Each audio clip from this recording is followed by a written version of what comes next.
প্রায় প্রতিটি বাসায় পাওয়া যায় নানা ধরনের খেলনা, আমদানি কিংবা দেশীয় উৎপাদন। যাই হোক না কেন, দেশের 40,000 কোটি টাকার প্লাস্টিকের বাজারে খেলনার অবদান মাত্র 15,000 কোটি টাকার।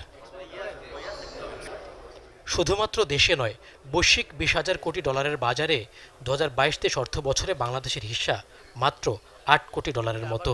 2030 সালের মধ্যে 50 কোটি ডলার রপ্তানি উন্নীত করার লক্ষ্য ব্যবসায়ীদের।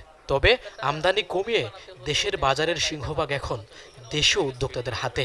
আর সে সম্ভাবনার কথা জানাতে রাজধানীতে শুরু হয়েছে খেলনা মেলা, যেখানে বাহারি খেলনা নিয়ে হাজির হয়েছেন 20টির বেশি দেশীয় প্রতিষ্ঠান। আমরা ব্যাক লিঙ্কেজ, আমরা যে হেল্পটা দেই, এগুলো তারা বুঝতে পারতেছে। আমরা র মেটেরিয়ালস সোর্সিং কিন্তু বাইরে থেকে করতাম, বাট বাংলাদেশে অনেক অপরচুনিটি আমরা জানি না। বাইরে বায়ার আসে, তারা যদি দেখে, তার যদি পছন্দ হয় তাহলে আমাদের কল করবে। এক্সপোর্ট ইম্পোর্টের ক্ষেত্রে আমরা অভিজ্ঞতা নিতে আসছি। আগে দেখা গেছে সব কিছুই চায়নার থেকে আসতো, এখন আমরা মোল্ডগুলো চায়নার থেকে আনি, এখানে দেশীয়ভাবে আমরা প্রোডাকশন করি। উদ্বোধনী অনুষ্ঠানে উঠে আসে নানা সংকটের কথা। এ খাতের উন্নয়নে সহায়তার বিষয়টি গুরুত্ব পায় আলোচনায়।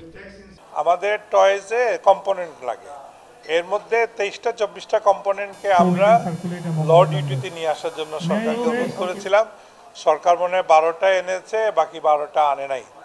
We are not sourcing all the products in the marketplace. So if we have a designated marketplace, we can take our components, and SMEs also sell their components on that marketplace. রাজধানীর hotel ইন্টারকন্টিনেন্টালে শুক্রবার পর্যন্ত চলবে এই মেলা।